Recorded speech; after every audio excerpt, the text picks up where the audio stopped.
বলবে ভাইজান আপনার জন্য জীবন দিয়ে দেবো, তাই তো? আচ্ছা, কারা জীবন দিতে পারবেন একটু হাত তুলবেন। হ্যাঁ, তাহলে আমি আপনাদের কাছে একটা আমি ভালোবাসার আবদার করব, আমার জীবন আপনার লাগবে না, আপনাদের দীর্ঘায়ু কামনা করি, আপনারা যাতে সুস্থ থাকেন সেটাই কামনা করি। কিন্তু আপনাদের কাছ থেকে আমি একটু মূল্যবান টাইম চাইবো, পারবেন দিতে? কি মূল্যবান টাইম? মূল্যবান টাইমটা হচ্ছে আপনারা আজকে কম করে 8-10 হাজার মানুষ আজকে এই মাঠে আছেন। শুধু মাঠে নয়, এই দেখুন রাস্তার ওপরটা একভাবে টাট খেয়ে মানুষ কিন্তু দাঁড়িয়ে আছে, মাঠে ঢোকার জায়গা পাচ্ছে না বলে ওখান থেকে শুনছেন। প্রত্যেকের উদ্দেশ্যে বলবো, আপনারা আজ থেকে ভোটার শুধু থাকলে হবে না, শুভাকাঙ্ক্ষী থাকলে হবে না, খামচিহ্নের তথা ইন্ডিয়ান সেকুলার ফ্রন্টের দায়িত্ব নিয়ে কম করে এই 10 হাজারের উপরে যে মানুষ আছেন, আপনারা দায়িত্ব নিয়ে 10 জনকে বিজেপি তৃণমূল থেকে ভোট মাইনাস করে খামচিহ্নের পক্ষে নিয়ে আসার জন্য সর্বোচ্চ চেষ্টা করবেন। করবেন তো ভাই? আমি বলছি না যে আপনাকে হাত ধরে নিয়েছে আমাকে ভোট দিয়ে তবে ভোট চুরি করতে হবে, ওটা আমি চাই না। পকেট থেকে 500 টাকা দিয়ে ভোট নিয়ে আন, ওটা আমি চাই না। ভয় দেখিয়ে ভোট নিয়ে আন, আমি চাইবো না। আমি বলবো কি, আপনি মানুষকে বোঝান। যেটা বলছি, যেটা দেখছেন, আপনারা এই বাধা বিপদ থেকে উপেক্ষা করে এসেছেন কেন? আপনাদের ভবিষ্যৎকে সিকিউর করার জন্য তো। আপনার ছেলের চাকরিটা যাতে 550, 330 টাকার ফর্ম ফিল আপ করে হয়, তার জন্য তো। আপনি একজন ইন্ডাস্ট্রিয়াল এরিয়ার একজন শ্রমিক, আপনার শ্রম চুরি করা হচ্ছে, এখন বেশি খাটিয়ে নিচ্ছে, কম টাকা দিচ্ছে, এটাকে বন্ধ করার জন্য তো। বন্ধ কলকারখানাগুলো খোলার জন্য তো ভাই। তাহলে আপনি সমাজের কথা ভাবার জন্যই তো এসেছেন। আপনাকে দায়িত্ব নিতে হবে, কম করে 10 জনকে বোঝাতে হবে। এই 10 জনকে বোঝানোর আপনাকে একটা জাস্ট আমি একটা গল্প নয়, আমার জীবনে বাস্তব হয়েছে বলে আমি বলছি। আমি কোনো একটা জায়গায় ফ্লাইট থেকে নেমে গাড়ি করে যাচ্ছিলাম, ক্যাব বুক করেছিলাম, এই ওলা উবেরের মতো ওখানে একটা ক্যাব ছিল। যেতে যেতে উনি প্রসঙ্গ তুলতে তুলতে আমাকে বলছে, দেখি খুব বিজেপির বিরোধিতা করছে। আমি তো অবাক হয়ে গেলাম, আর বিজেপির বিরোধিতা এত করছে কেন? আমি প্রথম ভাবলাম এই নামটাকে জিজ্ঞাসা করি তো। আমাদের মমতা ব্যানার্জি ভয় খাইয়ে এরকম পশ্চিমবাংলা কিছু মুসলমানকে রেখেছে, এই রাজ্যের মুসলমানকে ভয় দেখিয়ে রেখেছে নাকি? মমতা ব্যানার্জি শুধু বিজেপির ভয় ছাড়া কোনো কিছু দেখিয়ে রেখেছে? মমতা ব্যানার্জি সাজদা আহমেদদের কাছে, এই পুলকদাদের কাছে, রাজাদাদের কাছে কোন ইস্যু আছে যে ভোটটা আমাকে দাও? শুধু কি বলছে, বিজেপি এসে যাবে, বিজেপি এসে যাবে, বিজেপি এসে যাবে, ওই জন্য ভোটটা আমাকে দাও। এছাড়া কিছু আছে দ্বিতীয় অপশন? ওদের আর কিছু নাই। তো আমি যেটা বলছি, আমি ভাবলাম ওই ধরনের ভুল বুঝিয়ে রেখেছে নাকি? তো ভুল বুঝিয়ে রাখা হচ্ছে আমাদেরকে। বিজেপি মুসলমানদের শুধুমাত্র ক্ষতি করছে না, বিজেপি দেশের ক্ষতি করছে। তাই বিজেপিকে যারা দেশের ক্ষতি করছে, শুধু মুসলমানদের দায়িত্ব নয়, সর্বধর্মের মানুষের কাজ হবে বিজেপিকে হারানো।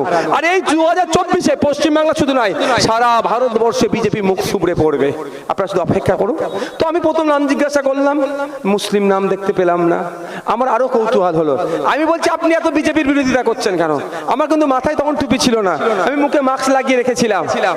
তো আমি আমার দাঁড়িয়ে আছেও দেখতে পাবে না। আজকাল তো দাঁড়িয়ে আবার ফ্যাশন হয়ে গেছে, হিন্দু মুসলমানের কোনো ব্যাপার নাই। রবি ঠাকুরও বড় বড় দাঁড়িয়ে রেখেছিল। তো ব্যাপারটা হচ্ছে, তো আমি জিজ্ঞাসা করলাম যে আপনি এত বিরোধিতা করছেন কেন? বলছে 2014-র আগে না, এই নরেন্দ্র দামোদর দাস মোদির আমি ট্যাবলেটকে খেয়ে নিয়েছিলাম, হিন্দু খাতরে মে হ্যাঁ বলেছিলাম, বলে ভোট চেয়েছিল, হিন্দুকে উদ্ধার করবার কথা বলেছিল, আমরা ওটাকে খেয়ে নিয়েছিলাম। আমি ভেবেছিলাম আমি ওরা বেশি উদ্ধার হব। আমি বললাম, এখন কি হচ্ছে আপনাদের? রাম মন্দির বানিয়ে দিয়েছে, এই করে দিয়েছে, ওই করেছে, সেই করেছে, আপনার অসুবিধা কোথায়? বলছে দাদা 2014 আগে থেকে আমি গাড়ি চালাচ্ছি। 2014-তে সকাল 9টা-10টার দিকে বাড়ি থেকে বার হলে সন্ধ্যার মধ্যে বাড়িতে চলে আসলে 4-5 হাজার টাকা আমি ইনকাম করতে পারতাম পার ডে। আর এখন সকাল 7টা-8টার মধ্যে বাড়ি, 6টা-7টা-8টার মধ্যে বেরিয়ে যাচ্ছি, আর যখন আমাকে নিয়ে গাড়ি চালাচ্ছে তখন বাজে প্রায় তখন 9টা, আর আমাকে যেখানে ছাড়বে আরো 1 ঘন্টা টাইম লাগবে, 10টা, আবার সে ফিরে আসবে 2 ঘন্টা, তাহলে 12টায় বাড়ি ফিরবে সে। বলছে এখন আমরা দিন গেলে 1500, খুব বেশি হলে 2000 ইনকাম করছি। বলছে সবটাই কর্পোরেটদের হাতে তুলে দিয়েছে, এই মোদি বাবু আদানি আম্বানিদের মতো শিল্পপতিদের হাতে তুলে দিয়েছে। আমি আবার প্রশ্ন করলাম যে এটা আপনি এখানে আপনি একজন ক্যাব ড্রাইভার, আপনি এরকম ভাবে বিজেপির বিরোধিতা করে বিজেপির কিছু করতে পারবেন? আমার মুখের দিকে তাকিয়েছে এরকম করে। আমাদের পিছন সিটে বসছিল, ঘুরেছে, আমি সামনে দেখান বিপদ হয়ে যাবে, তাকিয়ে বলছে, তখন চালাতে বলছে, দেখুন যে পাপটা করেছি আমাদের পরের প্রজন্ম, আগামী প্রজন্মের কাছে কিন্তু আমি ঋণী হয়ে গিয়েছি। পাপ করেছি আমি, আমাকে প্রায়শ্চিত্ত করতে হবে। আমি আবার জিজ্ঞাসা করলাম, কিভাবে প্রায়শ্চিত্ত করবেন আপনি একা? বলছে, আমি যদি 10টা মানুষকে বুঝিয়ে বিজেপি থেকে ভোট মাইনাস করাতে পারি, আগামী প্রজন্মকে, পরের প্রজন্মকে অন্তত বলতে পারবো বিজেপির ভাষণে আমি মুগ্ধ হয়েছিলাম, কিন্তু আমি আমার নিজেকে ক্ষতির দিকে ঠেলে নিয়ে গিয়েছিলাম। আমি পাপ করেছি, আমি ক্যাব ড্রাইভার, আমার সমর্থ অনুযায়ী আমি 10টা মানুষকে বিজেপি থেকে মাইনাস ভোট করাতে পেরেছি, এটাই আমার প্রায়শ্চিত্ত হবে। তাই পশ্চিম বাংলার মানুষেরা 2011 সালে মমতা ব্যানার্জির দেয়া টোপে যে পাপ আমরা করেছি, দায়িত্ব নিয়ে আমাদেরকে পরের প্রজন্মের কথা ভেবে, স্কুলে শিক্ষক নিয়োগের কথা ভেবে, মাদ্রাসায় শিক্ষক নিয়োগের কথা ভেবে, মন্দির মসজিদের কথা ভেবে, ওয়াকফ সম্পত্তি উদ্ধারের কথা ভেবে, দেবত্ব সম্পত্তি উদ্ধারের কথা ভেবে, এসটি কোথায়, এসটিরা যাতে চাকরি পায় তার কথা ভেবে দায়িত্ব নিয়ে অন্তত এই বিজেমূলের কাছ থেকে 10টা করে ভোট মাইনাস করে আইএসএফের ছায়া তলে নিয়ে আসতে হবে। আমি মনে করি ওই পাপটা কিছুটা হলো আমরা প্রায়শ্চিত্ত করতে পারবো। হবে তো নাকি ভাই? নওশাদ সিদ্দিকী যখন ফেক এসটি সার্টিফিকেটের কথা বলে, ওটা মুসলমানদের দল, ওটা মুসলমানদের দল। যখন আমি হিন্দু সমাজের মানুষেরা তাদের দেবদেবীর নামে বা মন্দিরের নামে যে সম্পত্তিটা উৎসর্গ করে গিয়েছিল, যেটাকে দেবত্ব সম্পত্তি বলে, এই রাজ্য সরকারের আমলে, এই পুলক বাবুদের আমলে, এই সাজদা আহমেদের আমলে, যেটা হস্তান্তরযোগ্য নয়, দেবত্ব সম্পত্তি হস্তান্তরযোগ্য হয়ে যাচ্ছে।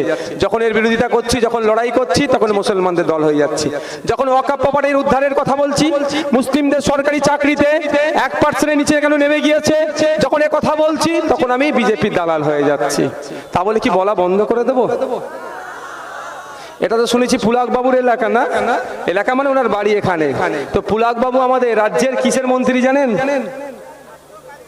হ্যাঁ, জনস্বাস্থ্য কারিগরি মন্ত্রী। আমরা যদি সহজ বলি, এখন পানির কলটা যেটা হচ্ছে, আমি পুলক বাবুর উদ্দেশ্যে বলছি, এখান থেকে আপনার দপ্তর থেকে পানির কলের ব্যবস্থা হচ্ছে, যদিও টাকাটা কেন্দ্র সরকার দিচ্ছে, রাজ্য সরকারের সহযোগিতা অবশ্যই করছে, যে অনেক ক্ষেত্রে পাইপগুলো একদম সরু দিচ্ছে।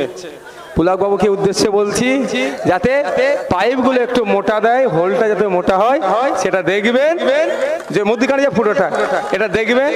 আর একটা কথা বলছি, এটা বলেও রাখি আপনার সাথে, আমার সাথে কিন্তু কোনো মন্ত্রীর বা কারো কিন্তু লড়াই নেই, আমি প্রত্যেককে সম্মান দিয়ে চলি। পুলক বাবুর সাথে দেখা হলে আমি দাদা বলি, সম্মান দিই ওনাকে, এটা মাথায় রাখবেন। আর আমাকে পুলক বাবু ভাইয়ের মতোই স্নেহ করে।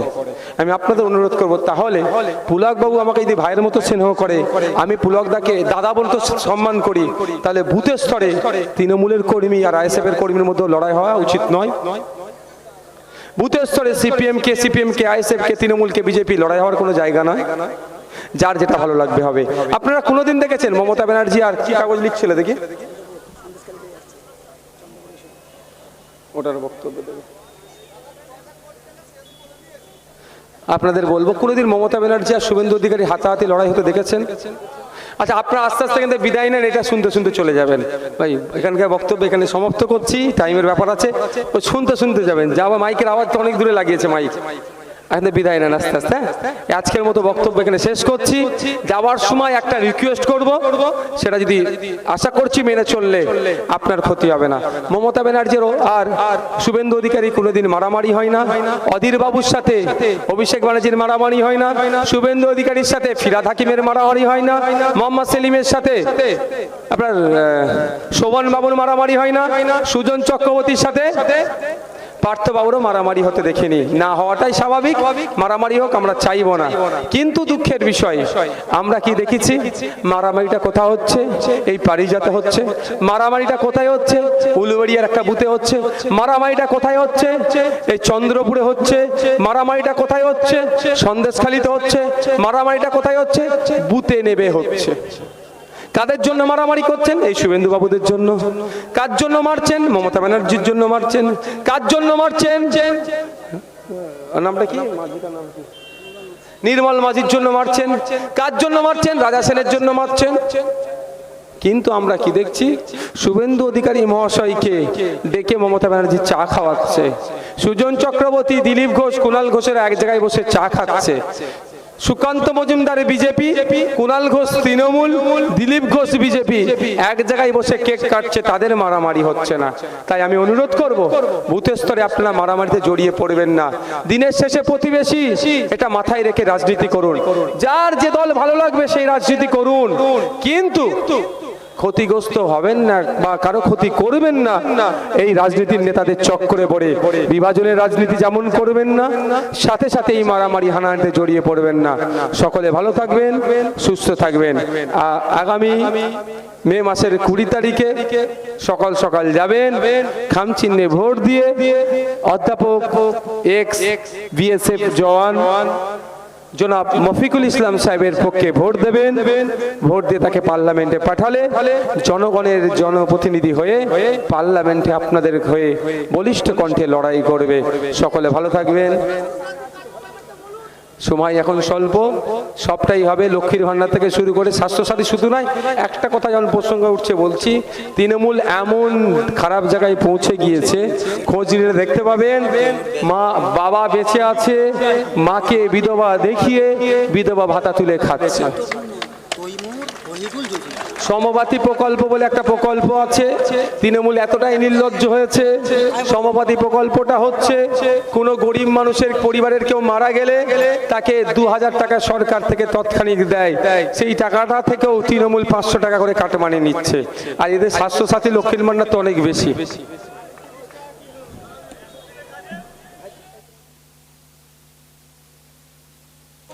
বলছিলাম, জানেন আমাদের ভাই খুব ডিসিপ্লিনের মধ্যে থাকে, যাই পার হোক আসতে দেরি হয়ে গেছিল, তাই ব্যাচগুলো আর সম্মানটা জানানো হয়নি। এখন আমাদের ভাইজানকে ব্যাচ, ফুল এবং উত্তরীয় পরিয়ে সম্মান জানাবেন। ফুল পরাবেন আমাদের জুলফিকার ভাই, ব্যাচ পরিয়ে দেবেন আমাদের তৈমুর ভাই, এবং উত্তরীটা পরিয়ে দেবেন আমাদের ওহিদুল ভাই। ISF जिंदाबाद, इंडियन सेकुलर फ्रंट जिंदाबाद, नौशाद सिद्दीकी जिंदाबाद, ISF जिंदाबाद, नौशाद भाईजान जिंदाबाद, इंडियन सेकुलर फ्रंट जिंदाबाद।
দাদা, এই লোকসভা নির্বাচনে উলুবেড়িয়ায় বাম কংগ্রেস আলাদাভাবে প্রার্থী দিয়েছে।